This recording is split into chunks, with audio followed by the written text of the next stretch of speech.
जरा हेमंत सोरेन की बात करें। आज वो शपथ लेने वाले हैं, चौथी बार मुख्यमंत्री बनेंगे और जो कारनामा उन्होंने कर दिखाया कोई और नहीं कर पाया झारखंड में जब से राज्य बना है। दूसरी बार सरकार लेकर के आना, चौथी बार सीएम बनना, उनकी ताजपोशी के वक्त देखिए और कौन वहां पहुंचता है। लेकिन रंग में भंग ये हो गया कि वो आपको मंच तो हो सकता है बहुत भव्य दिखाई देगा, मोराबादी ग्राउंड है रांची का, वहां पर शपथ होगी, लेकिन शपथ लेने वाले अकेले के हेमंत सोरेन ही होंगे, क्योंकि कांग्रेस नहीं तय कर पा रही कि वो किसको मंत्री बनवाए वहां पर अपने कोटे में से। सब लोग नेता जो है दिल्ली की दौड़ लगाए हुए हैं कि हमारा नंबर लग जाए, किसी तरीके से हमारा नंबर लग जाए। और विधायक दल का नेता भी अभी तक कांग्रेस पार्टी का नहीं चुना गया, जबकि नंबर अच्छे खासे 16 विधायक जीत करके आए हैं उनके इस बार। काफी इंटरेस्टिंग है कि वो नहीं ले रहे हैं। और आपको बता दूं कि जितना मैं हेमंत सोरेन को जानता हूं और जितना उनको देखा हूं, समझा हूं, हेमंत सोरेन कांग्रेस के धमकी के आगे कभी भी नहीं झुकेंगे। जब उनकी सरकार खतरे में थी, कांग्रेस के एक भी विधायक हट जाए तो उनकी सरकार गिर जाए, उस समय भी तो कांग्रेस को नहीं अहमियत देते थे, तो इस समय भी नहीं देंगे। कांग्रेस को समय देंगे कि आप अपना चुनाव कीजिए। अधिक कांग्रेस नहीं मानती है और किसी तरह का उनके अंदर का तो ये अपना मंत्रिमंडल खुद गठन करेंगे। दबाव क्या है कांग्रेस का? ज्यादा मंत्री पद लेने? ज्यादा मंत्री का नहीं, उनके अंदर ये है कि किसको मंत्री लिया जाए, क्योंकि सबसे ज्यादा खतरा कहीं यदि है तो वहां पे है कि उनके विधायक कब कहां चले जाएं, ये संभाल पाना ये बड़ा मुश्किल काम है। क्योंकि पुराने जो थे, जो विरोध किया था, उन्होंने वो सरकार से बाहर हो गए, यानी चुनाव हार चुके हैं, कुछ जीत कर आए हैं जो पुराने मंत्री थे। तो वहां पे ऐसी स्थिति बनी है कि कहीं न कहीं जेएमएम के अंदर दबाव नहीं है और दबाव जो है वो कांग्रेस के अंदर में है और पार्टी के अंदर में है, उनके विधायकों के अंदर में है।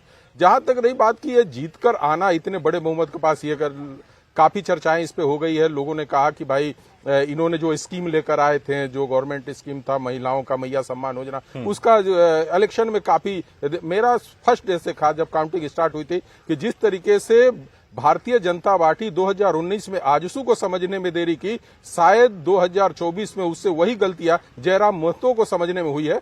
और वो हार टोटली मैया सम्मान योजना के कारण नहीं है, ये टोटली हार जो है जयराम महतो के कारण हुई है। और 17 सीटों पर आजसू ने तो 12 सीटों पर नुकसान पहुंचाया, लेकिन इस बार जयराम महतो ने 17 सीटों पर उनको चुनाव हरवाया है। और कांग्रेस के जो लग रहा था कि ये हार जाएंगे, और यही जयराम महतो के कारण वो विधायक फिर दोबारा जीत कर चले आए। अरे एक चर्चा जरा इस पर छोटी सी हो जाए, इंडिया गठबंधन जैसा आप कुछ बचा है क्या? भाई ठीक है, वो लोकसभा चुनाव के लिए बना था 24 के लिए, उसके बाद क्या वो डिफंक्ट हो गया या है अभी कुछ स्ट्रक्चर बरकरार? कहने को सिर्फ बरकरार है। अदरवाइज आप देखें ममता बनर्जी का जो स्टैंड, अगर टीएमसी के लोग ये पब्लिकली कहना शुरू कर दें कि अब कांग्रेस पार्टी बीजेपी को नहीं रोक सकती, ममता बनर्जी के नेतृत्व में इसको सौंप देना चाहिए, तो आप समझ सकते हैं कि फिर अंदर खाने क्या स्थिति है।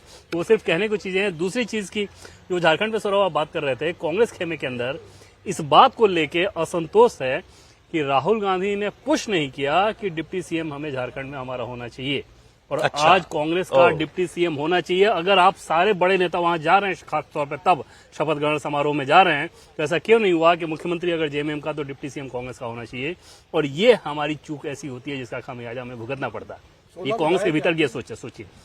तो वो तो समझ में आता है कि शायद राहुल गांधी अभी भी उस रूप में होमवर्क नहीं कर पाते, उस रूप में। ये तो उनके स्ट्रेटेजीज बताएंगे ना उनको कि साहब हमको वहां ये मिल सकता है। भाई ये करना चाहिए, इसलिए पुश करिए। तो लीडर को समझ में आना चाहिए ना कि भाई आप जा रहे हो शपथ ग्रहण समारोह में, आपकी पार्टी गठबंधन के तहत सरकार बन गई, आपके नंबर्स भी अच्छे हैं, और उस कंडीशन में आप डिप्टी सीएम के लिए पुश भी नहीं कर रहे हो, तो फिर कहां से आपकी पार्टी मजबूत होगी? तो ये असंतोष मैं आज की बात बता रहा हूं कि ये बहुत मुखर तौर पर कांग्रेस पे कहा गया और बड़े लेवल पे कहा गया। नहीं, लेकिन एक चीज बता दूं सौरभ जी कि ये जो उप मुख्यमंत्री की बात है, 2009-10 में जब जेएमएम की सरकार बनी थी, हेमंत सोरेन जब सत्ता में आए थे, तो उन्होंने कांग्रेस की इस दबाव को पूरी तरह से नकार दिया था कि मैं किसी को भी डिप्टी सीएम नहीं दूंगा, और विभाग के ऊपर भी ओढ़े रहे। और उन्होंने कहा कि आप समर्थन वापस लेना चाहते तो ले लीजिए, सरकार मेरी नहीं आपकी भी जाएगी। तो यहाँ वो कांग्रेस को पता है कि वो अपने स्टैंड पर खड़ा है। अहमद पटेल ने 2 बार उनको बुलाया था अपने पास और कहा था कि आप कम से कम डिप्टी सीएम दे दीजिए, विभाग का हम लोग बाद में सोचेंगे, लेकिन हेमंत सोरेन वहां से झुकते हुए नजर नहीं आए थे।